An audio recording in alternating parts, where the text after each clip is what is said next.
안녕하세요 여러분, 테크지쌤 이지원입니다. 이곳이 어디인지 아시나요?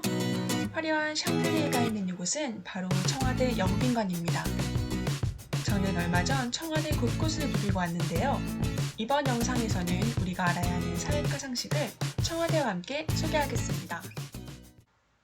먼저 청와대에 대하여 간략히 알아볼까요? 청와대의 역사는 고려시대까지 거슬러 올라갑니다. 이때 이곳은 남궁의 왕궁, 이궁터였는데요. 풍수지리와 도참사상에 의존한 고려시대 정세에 따라 숙종 때 북악산의 남쪽인 남경으로 천도한 곳이 바로 지금의 청와대 터입니다. 다음은 조선 및 대한제국 시대입니다. 시기별로 크게 3기로 나눌 수 있는데요. 1기에는 대부분의 왕이 경복궁에 거처하였으므로 농공 행상을 행하는 회맹의식이나 마을 혹은 정각이 있는 장소였다고 합니다. 2기에는 임진왜란으로 경복궁이 소실된 이후 이곳도 폐허화되었고 3기에는 경복궁을 재건한 후 경복궁 후원으로 조성되었습니다. 이러한 사실은 궁궐지나 경복궁 전도 등을 통해 알 수 있습니다. 다음은 일제강점기입니다. 일제의 조선 총독부 통치 20주년을 기념한 조선 박람회 이후 옛 후원터에 조선 총독 관사를 지었습니다.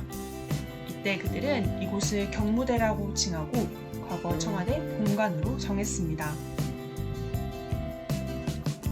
일제 치하에서 벗어난 광복 이후부터 지금의 청와대 모습을 갖추게 되는데요. 이승만 대통령 때부터 우리나라 대통령의 관저로 사용되었습니다. 초기에는 일제의 경무대가 아닌 조선 고종 때의 인재 등용물인 경무대를 계승하여 불렸으나 독재 정권을 연상한다는 이유로 윤보선 대통령 때부터 파란 기와집이라는 뜻의 청와대로 불리게 됩니다.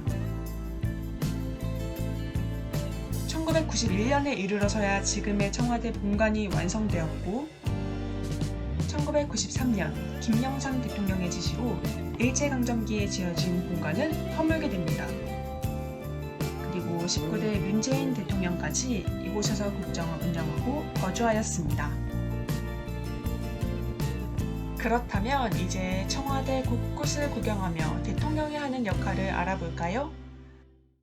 대통령이 하는 일은 다음과 같습니다. 행정부의 최고 지도자로 각 부처 행정을 지휘하고 감독합니다. 그리고 나랏일을 의논하고 결정하는 국무회의를 주재하기도 하지요. 바로 이곳 청와대 본관에서 직무와 외빈 접견 등을 했다고 합니다. 아쉽게도 저는 대기 인원이 많아 내부에는 들어가지 않았습니다. 또한 국회의 법안을 제안하거나 법안을 거부하기도 합니다. 나라를 대표해 외교활동을 하며 조약을 체결하거나 외교 사절단을 파견하기도 합니다. 바로 이곳 영빈관에서 외국 국빈 방문 시 우리나라를 알리는 공식 행사와 연회를 주최하였다고 합니다. 국군 통수권자로 우리나라 6회 공군을 지휘하기도 하고 국무총리와 장관, 공무원을 임명하거나 파면시키는 인사권도 있습니다. 그리고 나라의 중요한 결정을 위해 국민투표를 실시하기도 하지요. 이외에도 국민과의 소통 창구로 볼 수 있는 춘추관도 있는데요. 기자회견을 하거나 출입 기자들의 기사 송고실로 사용되었습니다. 북악산으로 연결되는 사책도로도 있는데요.